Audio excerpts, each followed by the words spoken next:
Hello everyone, welcome back to my channel. I hope आप लोगों की पढ़ाई अच्छी चल रही होगी। बोर्ड और प्री बोर्ड का एग्ज़ाम आने वाला है और मैं आप लोगों के लिए क्वाड्रेटिक इक्वेशन का मैं ये आज जो है मैं इसको इंट्रोडक्शन दूंगा, मतलब फार्मूले जितने सारे रिवाइज करवा दूंगा। इसके बाद मैं आप लोगों के लिए टॉप 10 या टॉप 15 क्वेश्चन जो है आपके प्री बोर्ड और बोर्ड के लिए जो इंपॉर्टेंट क्वेश्चन है क्वाड्रेटिक इक्वेशन का, वो मैं लाऊंगा। ठीक है, तो बिना कोई देरी करते हुए ये मैं फटाफट बताता हूँ आपको। ठीक है, अब देखो यहाँ पे क्वाड्रेटिक इक्वेशन किसको बोलते हैं। क्वाड्रेटिक इक्वेशन ये जनरल फार्मूला है। ठीक है, ये जनरल फार्मूला है कि एक्स स्क्वायर के साथ जो रहता है वो ए रहता है, बी के साथ क्या रहता है एक्स रहता है और सी अपना ये रहता है। तो यहाँ पे ये क्वाड्रेटिक इक्वेशन हम बोलेंगे किसको सर। तो यहाँ पे जब भी पावर देखो कोई भी पावर 2 हो जाएगा तो ये क्वाड्रेटिक इक्वेशन है ना, ये क्वाड्रेटिक इक्वेशन है। देखो यहाँ पे क्या है सर, 3 टर्म है लेकिन यहाँ पे 2 टर्म, उससे मतलब नहीं है। यहाँ पे तुम्हें पावर देखना है, पावर कितना 2 है, तो ये क्वाड्रेटिक इक्वेशन है। यहाँ पे देखो x वाला टर्म गायब है, ऊपर वाला में x वाला था, नीचे वाला में कांस्टेंट है, तो ये भी क्वाड्रेटिक इक्वेशन है। सिर्फ यहाँ पे सिर्फ 2x स्क्वायर है, तो यहाँ पे भी ये क्वाड्रेटिक इक्वेशन है। उससे मतलब नहीं है कि यहाँ पे कुछ है या नहीं है। b और c ये वाला टर्म हम लोग का गायब हो जा रहा है, सिर्फ ये टर्म होना चाहिए, ये कभी भी जीरो नहीं होना चाहिए। मतलब एक्स स्क्वायर अगर जीरो हो गया तो फिर क्वाड्रेटिक इक्वेशन नहीं कहलाएगा। मान लो जैसे आपके पास में दिया गया है एक्स क्यूब प्लस में 2x प्लस में 2x स्क्वायर प्लस में 3x प्लस में 2 इज इक्वल्स टू 0। अगर यहाँ पे देखो पावर तो यहाँ पे सर सबसे बड़ा वाला 3 है और यहाँ पे पावर 2 है, तो इसको हम लोग क्या बोलेंगे सर, क्यूबिक पॉलिनोमियल बोलेंगे, है ना, क्यूबिक पॉलिनोमियल। ठीक है, तो सर यहाँ पे तो आपने बोला था पावर 2 होगा तो क्वाड्रेटिक बोलेंगे, लेकिन सबसे बड़ा पावर देखना, तो यहाँ 3 सबसे बड़ा पावर है, यहाँ पे फिर इसको हम लोग नहीं देखेंगे, हम लोग 3 वाला को देखेंगे, तो ये फिर क्यूबिक हो जाएगा। यहाँ पे देखो ना कोई ऐसा पावर था जो 2 से बड़ा था, यहाँ पे कोई ऐसा पावर नहीं था, तो ये हो जाएगा। और इक्वेशन का मतलब याद रखना, जब भी इक्वल्स टू समथिंग कर देते हैं या जीरो कर देंगे तो वो क्या हो जाएगा, इक्वेशन हो जाएगा। ठीक है, तो क्वाड्रेटिक इक्वेशन का मतलब मैंने सिंपल आपको बताया कि क्या होता है, और ए कभी भी ये जीरो नहीं होना चाहिए। ठीक है, चलो देखो, अब यहाँ पे देखो method of solving quadratic equation. आपके एनसीईआरटी में 2 मेथड दिया गया, एक दिया गया फैक्टराइजेशन मेथड और दूसरा आपको दिया गया है बाय यूजिंग क्वाड्रेटिक फार्मूला।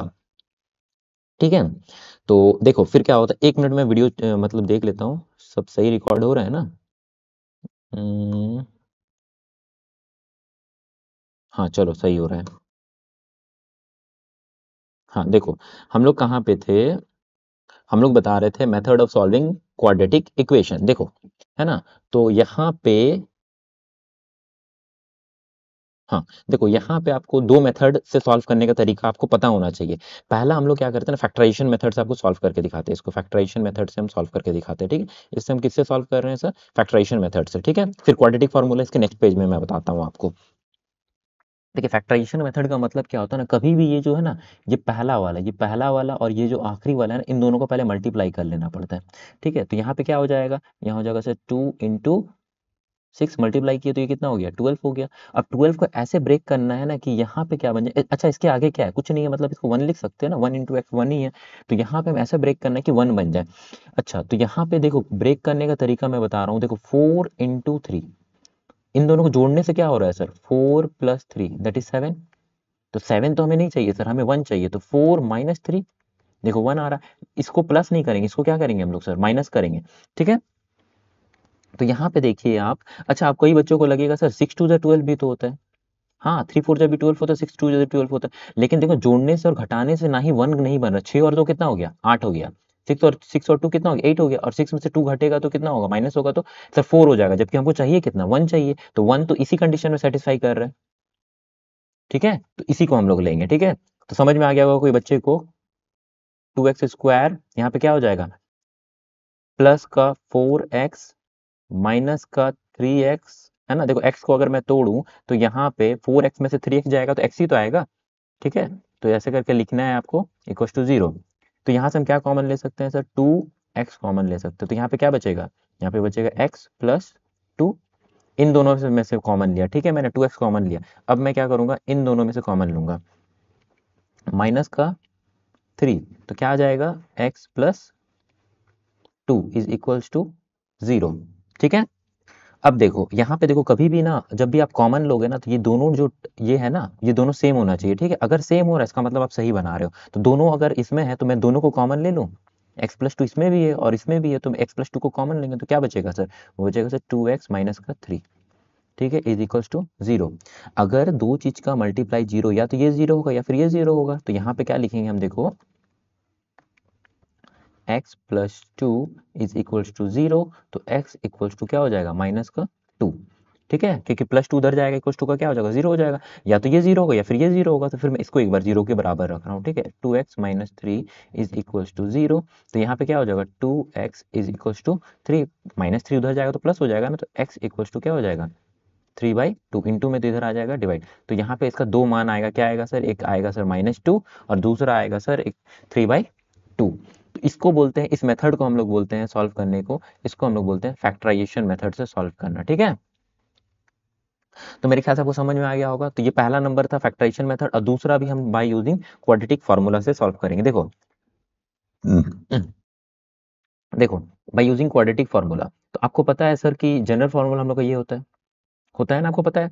ठीक है, अच्छा ये फॉर्मूला आपको ना रटा होना चाहिए। ठीक है, -b plus minus root under B square minus 4ac upon में 2a। ठीक है, अब देखो इसी से हम लोग क्वाड्रेटिक फार्मूला से अब हम लोग सॉल्व कर रहे हैं। अच्छा मेरे को पहले यहाँ ना a बता दो सर। a तो सर आपने बताया था जो एक्स स्क्वायर के साथ रहेगा उसको a बोलेंगे, तो यहाँ पे क्या है, 2 है। अच्छा b क्या होता है सर, b जो x के साथ रहता है, तो सर x के साथ तो यहाँ पे कुछ नहीं है, तो 1 तो है ना, तो 1 ले सकते हैं यहाँ पे, 1 इंटू एक्स 1 ही होता है, तो मैंने 1 ले लिया। अच्छा सी क्या है सर, सी यहाँ पे आपने बताया था जो ये वाला टर्म होता है, तो ये वाला कितना हो जाएगा, -6। ठीक है, ए बी सी लिख लिया।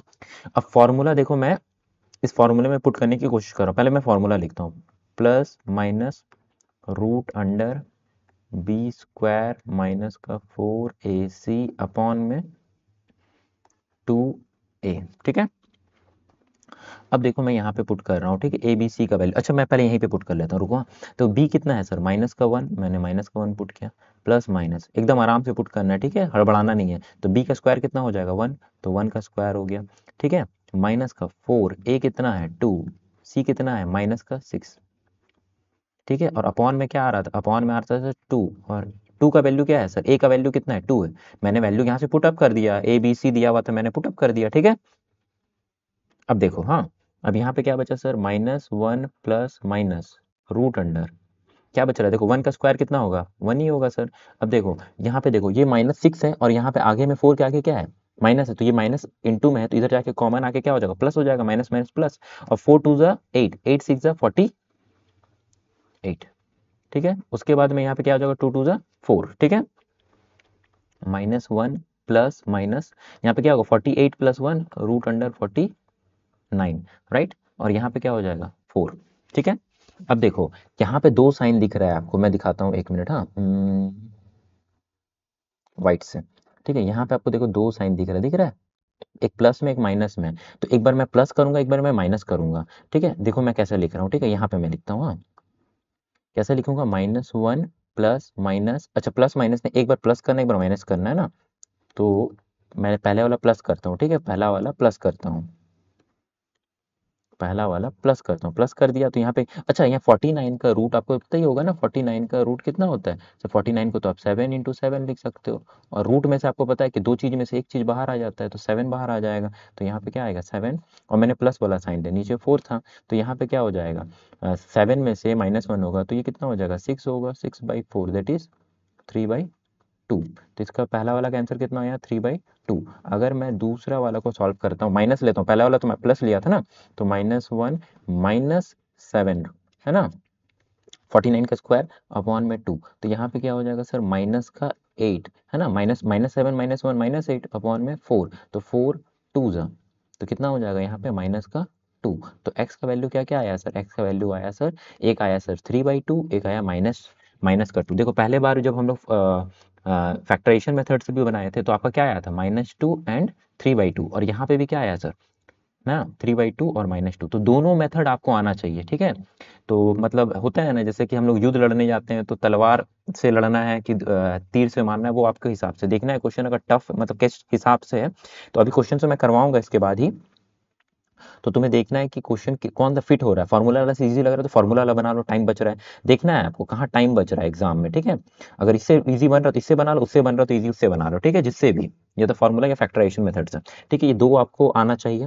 अच्छा ये लास्ट है आपका, ठीक है sir, nature of roots, nature of roots में आपको क्या बताना है, आपको पता होना चाहिए सर डिस्क्रिमिनेंट। सर डिस्क्रिमिनेंट क्या होता है सर, जिसको डी से डिनोट करते हैं उसको हम लोग लिखते हैं डिस्क्रिमिनेंट, इसको बोलते हैं बी स्क्वायर माइनस 4ac। अच्छा अभी कहीं देखे देखे लग रहा है सर, देखो यहाँ पर देखो, बी स्क्वायर माइनस 4ac हमने कहाँ लिखा, ये देखो, ये दिख रहा है, हाँ सर ये रहा। तो इसी को हम लोग डिस्क्रिमिनेंट बोलते हैं, ठीक है। तो इसमें 3 कंडीशन बनता है, देखो, है ना, इसमें 3 कंडीशन आपका बनता है, नंबर 1, नंबर 2 एंड नंबर 3, ठीक है। अगर डी बड़ा है, ग्रेटर देन है ना, इसको ग्रेटर देन का साइन बोलते हैं, डी इज ग्रेटर देन 0, तो क्या हो जाएगा सर, टू डिस्टिंक्ट, है ना, two distinct root and real root, है ना। रूट कैसा बनेगा, यहाँ पे डिस्टिंक्ट रूट बनेगा।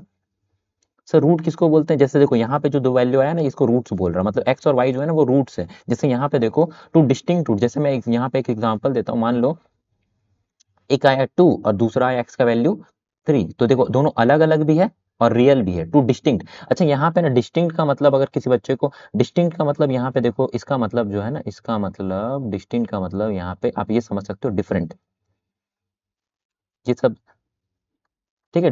डिफरेंट भी बोल सकते हो। टू डिस्टिंक्ट मतलब देखो अलग अलग रूट आया, ठीक है ना, जैसे एक्स का वैल्यू निकाले ना वहां पे 3/2 और ये, और रियल रूट्स है सही का रूट्स है ना, रियल रूट्स है, तो ये है। अब देखो d इज इक्वल टू 0, अगर d इज इक्वल टू 0 है ना, तो two equal and real roots निकलेगा। मतलब क्या है, इसका मतलब ये है कि अगर मान लो दो, देखो टू इक्वल, इक्वल मतलब दोनों ही दो दो रहेगा, या फिर दोनों तीन तीन रहेगा, या फिर दोनों पांच, मतलब सेम रहेगा, और रियल रूट्स रहेगा, ठीक है, समझ में आ गया ये एक्स का वैल्यू जब हम लोग निकालेंगे।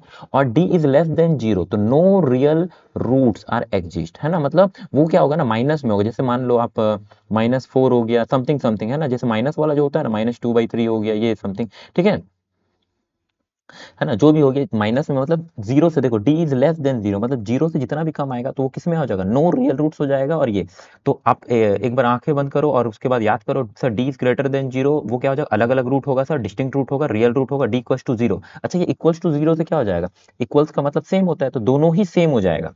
तो दोनों देखो, इक्वल का मतलब क्या होता है, इक्वल कभी भी हम लोग कब बोलते हैं, जब दो चीज सेम हो, तो सेम हो मतलब क्या है, two equal roots and real roots. और जब डी लेस देन 0 का मतलब माइनस में आ रहा है ना, तो माइनस में आ रहा है तो मतलब वो नो रियल रूट्स होगा। एक एग्जांपल से मैं बताता हूँ तो ये क्लियर हो जाएगा, बस ये लास्ट है और ये हम लोग का कंप्लीट, ठीक है। देखो find the nature of root, कैसे यहाँ पे आपने सर नेचर निकाल, तो मैंने अभी बताया था नेचर निकालने के लिए सर आपको डी पता होना है, डी मतलब डिस्क्रिमिनेंट, डिस्क्रिमिनेंट का वैल्यू भी मैंने बताया था, बी स्क्वायर माइनस 4ac। अच्छा मेरे को यहाँ पे ए बी बता दो, तो ए कितना है यहाँ पे सर, ए आपने बताया तो जिसके साथ होता है तो वो हो गया 2, बी क्या होता है सर, जो एक्स के साथ रहता है, तो लेकिन माइनस है तो माइनस देना पड़ेगा, ठीक है। और सी कितना है सर, सी आपका कितना है 3, +3 है तो प्लस लिखने का जरूरत नहीं है, हम लोग को पता है प्लस होता है। तो यहाँ पे आप अगर वैल्यू पुटअप करोगे, बी कितना है, बी 6 है तो -6 का स्क्वायर, ठीक है, -4, ए कितना है हमारे पास 2 है तो मैंने 2 लिख दिया। अच्छा सी कितना है सर, ये हो जाएगा 3, तो 6 का कितना स्क्वायर होता है, ये हो गया 36, -4 2 8, 8 3 24, ठीक है। और 36 में से 24 जाएगा तो कितना हो जाएगा सर, 12 हो जाएगा, ठीक है। अब देखो ये पॉजिटिव में भी आ रहा है ना, तो कौन सा आ जाएगा यहाँ पे आपका, डी इज ग्रेटर देन 0 हो रहा है ना यहाँ पे, तो ये कौन सा आ जाएगा, डी इज ग्रेटर देन 0 2, है ना, ये क्या हो जाएगा, डी इज ग्रेटर देन 0 आ रहा, तो ये क्या हो जाएगा, ये आपका two distinct root and real root, मतलब ये कंडीशन हो जाएगा, D is greater than 0 two distinct and real root, है ना, कौन सा कंडीशन बन जाएगा, ठीक है, ये वाला कंडीशन आपका डी इज ग्रेटर देन 0, ये नेचर ऑफ रूट क्या हो जाएगा इसका, जो डी का वैल्यू होगा वो आपका 0 से बड़ा होगा, क्योंकि हमारा प्लस में आ रहा है, ठीक है। मेरे ख्याल से आई होप आप लोगों को समझ में आ गया होगा। तो आज के लिए बस इतना ही, और इसके बाद हम लोग क्या करते हैं, क्वाड्रेटिक इक्वेशन का टॉप मोस्ट क्वेश्चन जो है ना, जो आपके प्री बोर्ड और बोर्ड में एक्सपेक्टेड क्वेश्चन है, वो मैं लाने वाला हूँ, ठीक है। फिर मिलते हैं हम लोग